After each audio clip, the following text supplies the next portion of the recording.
Pada zaman dahulu, apabila mama rumah mau mendatangi rumah gadang untuk mengunjungi kemenakan-kemenakannya, itu apabila sampai di halaman rumah gadang, dia akan menendang-nendang batu atau menggesek-gesekkan sendal atau kakinya ke batu sehingga menimbulkan bunyi. Nah, bunyi gesekan antara batu dengan batu tersebut itulah yang menyebabkan orang di dalam rumah atau yang berada di atas rumah gadang itu tahu bahwa ada mamaknya yang akan datang masuk rumah. Kalau kondisi di dalam rumah gadang tersebut mungkin suami istri pakaiannya lagi belum sempurna atau lagi tidak dalam kesopanan, maka kedua pasangan tersebut akan buru-buru membenahi pakaiannya dan berapi-rapi untuk menyambut kedatangan mamak rumah tersebut. Itulah fungsi batu di halaman rumah gadang, yaitu sebagai alat komunikasi. Kita heran ya, pada zaman dahulu orang tua-tua itu jarang yang mengucapkan assalamualaikum kalau naik ke rumah gadang, dan semua komunikasinya menggunakan isyarat, yaitu melalui batu-batu yang terdapat di halaman rumah gadang. Begitulah kondisinya pada saat itu.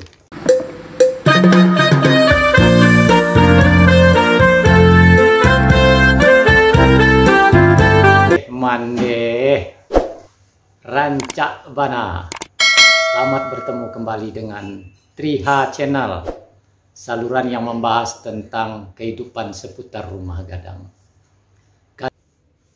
Bahan rumah gadang itu semuanya diambil dari alam bebas. Rumah gadang bahannya tidak ada yang terbuat dari bahan pabrikan atau hasil industri. Pada zaman dahulu, bahan-bahan rumah gadang, baik itu seperti atap, dinding, maupun bagian tapaknya, itu semuanya disediakan oleh alam di sekitar rumah gadang tersebut. Begitu juga letak dan fungsi dari bagian-bagian dari rumah gadang tersebut. Seperti atap misalnya. Atap itu terbuat dari ijuk. Ijuk adalah di alam bebas sudah terbiasa letaknya di tempat yang tinggi.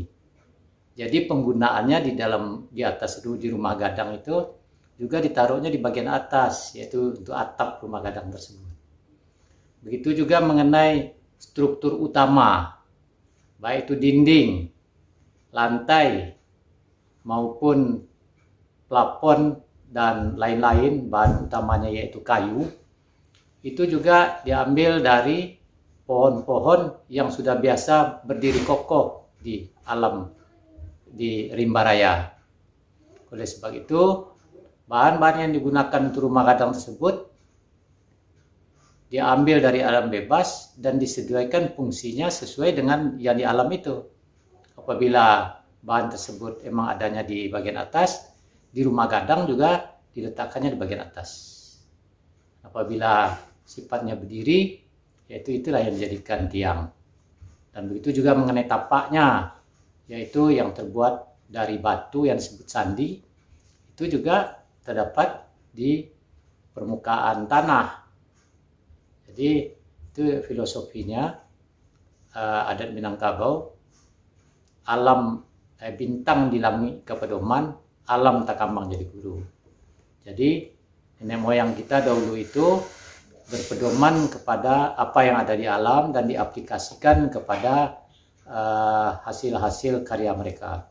Maka terciptalah bentuk arsitektur yang indah dan sesuai dengan fungsinya, yang serasi dengan lingkungan tempat di mana rumah gadang tersebut berdiri. Jadi rumah gadang itu sampai menemukan bentuk seperti sekarang ini melalui proses yang sangat panjang dengan penyesuaian-penyesuaian, baik itu kegunaan, fungsi maupun bentuknya, dengan cuaca maupun sosial kehidupan masyarakatnya. Itulah bahan-bahan rumah gadang tersebut yang dipilih. Dan rumah gadang tersebut untuk sambungan-sambungannya tidak menggunakan paku dari besi, tapi dia menggunakan pasak dari kayu. Dan sambungan-sambungan tersebut juga dilakukan disesuaikan dengan, kalau dalam ilmu mekanika teknik konstruksi sekarang, itu setiap sambungan tersebut itu disesuaikan dengan sifat dari sambungan tersebut. Pada balok tarik itu digunakan sambungan yang mengkait, dan pada balok tekan digunakan sambungan yang biasa dengan perletakan yang disebut dengan sambungan punco. Jadi begitulah ilmu pertukangan atau arsitektur yang dimiliki oleh tukang-tukang tua pada zaman dulu untuk mendirikan sebuah rumah gadang. Dan sekarang kita kembali ke bahasan awal kita, yaitu mengenai batu. Mengapa batu di halaman rumah gadang? Ya. Batu sesuai dengan sifatnya, yaitu terletak di permukaan tanah. Dan batu itu memang tak pernah ditaruh di bagian atas. Begitu juga di rumah gadang, diletakkan di bagian bawah. Ada yang besar-besar ukurannya dan pipi, itu dijadikan sebagai sandi rumah gadang. Nah, sekarang untuk halaman rumah gadang pada zaman dahulu itu semuanya itu landscape-nya terdiri dari batu kali, ya. Itu batu-batu yang besarnya lebih kurang sebesar tinju, ya. Itu disusun di depan rumah gadang. Di samping keindahannya secara natural, alami, itu indah dipandang mata, dan juga sebenarnya ada fungsi-fungsi yang terkandung di dalam memilih batu tersebut untuk rumah gadang. Itu yang pertama, yaitu batu tersebut adalah untuk alat komunikasi antara orang yang berada di luar rumah gadang dengan orang yang ada di dalam rumah gadang. Yang kedua, yaitu fungsinya untuk sebagai alarm atau early warning system, untuk kalau sekarang orang menggunakan CCTV, tapi kalau zaman dahulu enggak, dari bunyi gesekan antara batu dan batu yang diinjak oleh orang pada malam hari atau orang yang akan berbuat jahat pada rumah tersebut, itu sudah kedengaran dari orang di atas rumah. Jadi dari benturan-benturan batu tersebut menimbulkan bunyi, dan orang di atas rumah tersebut akan tahu bahwa di bawah itu ada sesuatu, baik itu orang yang mau buat jahat maupun binatang buas atau binatang pengganggu pada malam hari. Itulah sebenarnya fungsi dari halaman rumah batu. Dan secara tradisi orang Minang, atau yang sebagian besar itu adalah masyarakat agraris, itu tidak begitu familiar dengan rumput, ya. Jadi halaman rumah gadang itu jarang yang pakai rumput pada zaman dahulu. Ya mungkin pada zaman sekarang mungkin ada, ya. Tapi pada zaman dulu pada awalnya rumput tidak menjadi pilihan untuk menjadi halaman rumah gadang. Karena rumput bagi masyarakat agraris itu adalah tanaman mengganggu, tanaman yang mengganggu di lahan persawahan mereka. Setelah padi ditanam di persawahan, 2 minggu atau 3 minggu setelah itu ada yang disebut dengan basiang atau membersihkan rumput di lahan persawahan. Begitu juga rumput-rumput yang tumbuh di pematang itu juga akan dibersihkan, dan ini pakai cangkul, ya, dibersihkannya, membersihkan pematang. Jadi rumput itu tidak begitu familiar bagi penghuni-penghuni rumah gadang. Makanya dipilihlah batu tersebut. Dan secara keindahan juga batu tersebut kelihatan sangat natural dan serasi dengan rumah gadang tersebut. Karena apa? Karena rumah gadang tidak memiliki pagar. pagar halaman itu tidak milih pagar yang terbuat dari batu atau dari bahan-bahan keras ya. Itu halaman rumah gadang itu biasanya pagarnya cuma pagar hidup yang disebut dalam pepatah, yaitu pudiang hitam sebelah luar, pudiang ngame sebelah dalam, di luangnya bebatang-batang. Jalan babelok ke halaman nanindak panjang ame, malaya bungo saliduri, marumbai bungo tali-tali, mau tinjau sepajang kawan, tabi teromo randa-randa, kalenggang ke dalam para, ibadah kalian baru kamu yang samudera. Jadi rumah gadang itu kalau diberi pagar dari tembok itu lucu, keindahannya akan hilang dan auranya juga akan pudar. Di rumah gadang itu emang sejatinya tidak memiliki pagar dari tembok, karena apabila rumah gadang pagar di tembok kelihatannya lucu. Dan sebenarnya filosofinya kenapa rumah gadang tersebut tidak diberi tembok atau pagar tembok itu adalah rumah gadang itu adalah lambang kebersamaan. Jadi tidak ada batas antara satu keluarga dengan keluarga lain yang hidup berdampingan, karena mereka itu akan menjalin silaturahmi secara terbuka. Apabila rumah gadang tersebut dikasih pagar atau didinding dengan tembok, maka saat itulah dibatasi hubungan sosial atau kekeluargaan antara satu rumah dengan rumah yang lainnya. Makanya rumah gadang sangat lucu dan tidak pantas rumah gadang tersebut diberi bertembok yang dari beton atau dari macam-macam lah ya, yang sifatnya pagar ya. Tapi rumah gadang itu akan kelihatan sangat eksotis atau sangat indah apabila dipagar dengan pagar-pagar tanaman puring ya, di tanaman perdu yang sekarang disebut dengan tetehan, itu malah lebih bagus ya. Kalau zaman dulu itu puring itu kan ada yang warnanya kuning, ada warnanya hitam dengan yang ungu. Itu adalah pagar-pagar zaman dahulu.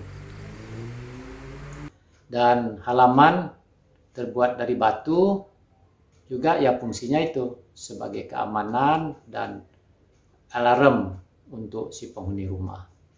Makanya dipilihlah batu tersebut untuk menjadi halaman rumah gadang tersebut. Begitulah arif dan bijaksananya orang tua-tua kita dahulu untuk memilih suatu bahan rumah gadang, dan tidak hanya asal-asalan, dan kalau dibilang orang sekarang tidak matching antara rumah dengan halaman dengan pagar. Rumah gadang berdiri kokoh dan anggun apabila halamannya tersebut ditumbuhi oleh pohon-pohon bunga ya, yang sifatnya adalah bunga-bunga tua. Maksudnya itu bunga-bunga yang bertahan lama, seperti bunga cempaka, bunga tali-tali, itu saya nggak tahu ya di bahasa Indonesianya bunganya itu apa, yang panjang-panjang merah-merah itu. Setelah itu bunga-bunga yang ini, yang sebenarnya bunga kenanga, itu bunga-bunga di rumah gadang itu, bukan bunga-bunga yang musiman itu di rumah-rumah. Tapi ada lagi yang zaman dahulu itu tidak ditemukan di rumah gadang, itu ya bunga melati. Bunga melati itu tidak familiar itu kalau di rumah gadang, bunga melati itu. Kenapa saya nggak tahu. Tapi yang populer itu malah bunga kenanga. Nah, kenanga, setelah itu bunga tali-tali atau bunga tali yang marumbai bunga tali-tali, atau bunga kopra, bunga dahlia. Nah, itu sebenarnya juga ada, tapi itu udah sekarang ya. Pada zaman dulu itu bunganya itu bunga-bunga yang tahan lama, yang tahan terhadap cuaca, dan bukan bunga-bunga musiman gitu. Itulah bunga-bunga yang dipilih untuk halaman-halaman rumah gadang. Dan buah-buahan juga yang populer di rumah gadang, yaitu ada yang disebut dengan jambu bol. Itu jambu bol itu ciri khas di rumah gadang, itu dulu pasti ada. Manggis, jambu bol, itu dua ini, yang satu asam, yang satu manis. Itu juga ada ininya ya, ada filosofinya. Namun Itu mungkin pada video yang akan datang nanti akan kita bahas. Dan kalau kita lihat juga fungsi batu, di setiap rumah gadang pada zaman dulu pasti ada yang disebut dengan lesung batu. Lesung batu yaitu lesung yang terbuat dari batu. Itu setiap rumah gadang pada zaman dulu pasti ada itu. Dan begitulah adanya rumah gadang. Jadi batu difungsikan sesuai dengan kondisi dia di alam bebas, yaitu adanya di permukaan tanah, maka oleh tukang-tukang tua dulu atau pemilik-pemilik rumah gadang zaman dulu dikembalikan seperti itu. Maka diletakkanlah dia di permukaan tanah dan difungsikan dia sesuai dengan kebutuhan pada saat itu. Demikianlah sekilas tentang sejarah mengapa batu di halaman rumah gadang. Nah, begitulah ceritanya. Dan terima kasih bagi yang telah memperhatikan, dan mungkin ini juga bagi yang sudah tahu, mungkin sekedar mengingatkan, dan bagi yang belum tahu, begitulah ceritanya. Sampai jumpa lagi pada video yang akan datang. Wassalam.